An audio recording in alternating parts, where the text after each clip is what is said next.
Karong umaabot nga Agosto sa ulugon ay ika-454 nga anibersaryo sa probinsya sa Sugbo. Gawa sa naandang opening ceremony, ipahigayon sab ang nagkadaiyang kalihukan sama sa Cebu Expo, tabo sa Kapitolyo, Festival Queen Showdown ug ang gipaabot sa tanan ang pasigarbo sa Subo nga ipahigayon sa dakbayan sa Karkar. Matod pa ni Governor Gwendolyn Garcia, bisan og sa Agosto 6 pa ang pitsa sa founding anniversary sa Kapitolyo, ipahigayon ang opening ceremony sa unang adlaw sa Agosto, sanglit usa ka buwan man ang pagsaulog sa pagsumad sa lalawigan. Ang maong seremonyas mahitabuin human sa ilang flag raising ceremony kauban ang mga mayor sa Sugbo nga mudungan og abli sa tabo sa Kapitolyo. Usa sa pagpangandam ni Governor Garcia mao ang pag-inspeksyon sa dakbayan sa Karkar kung diin pagahimuon ng pasigarbo sa Sugbo aron masiguro nga hapsay ra ang mahitabong kasaulugan ug dili kini makamugna og huot nga trapiko sa kadalanan.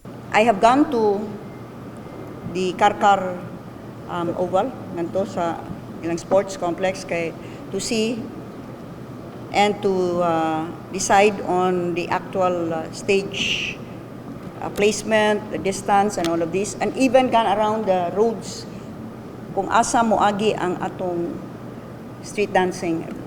We will, and I assure the public, we will not be using the national road aron dili mosamot og ka-traffic. Nangita pa kay ko paagi nga ma-ease up na kay karon hangtod karon.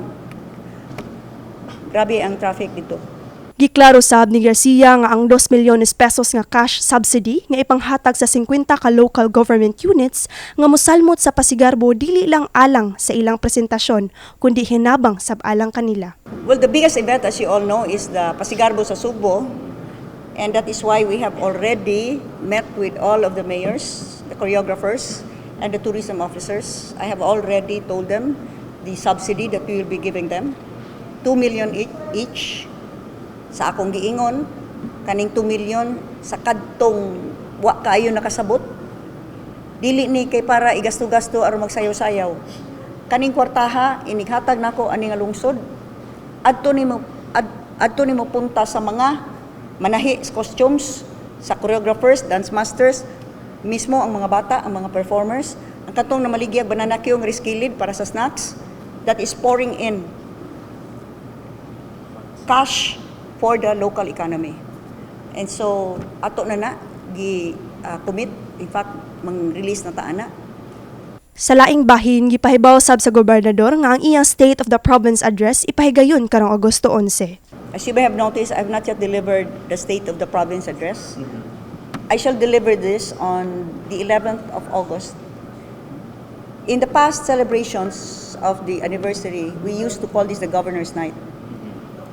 But I will now use this as what I did last year, as the night to deliver the State of the Province Address. Kini si Shelo Laborada, UP Com Intern, alang sa MyTV Cebu.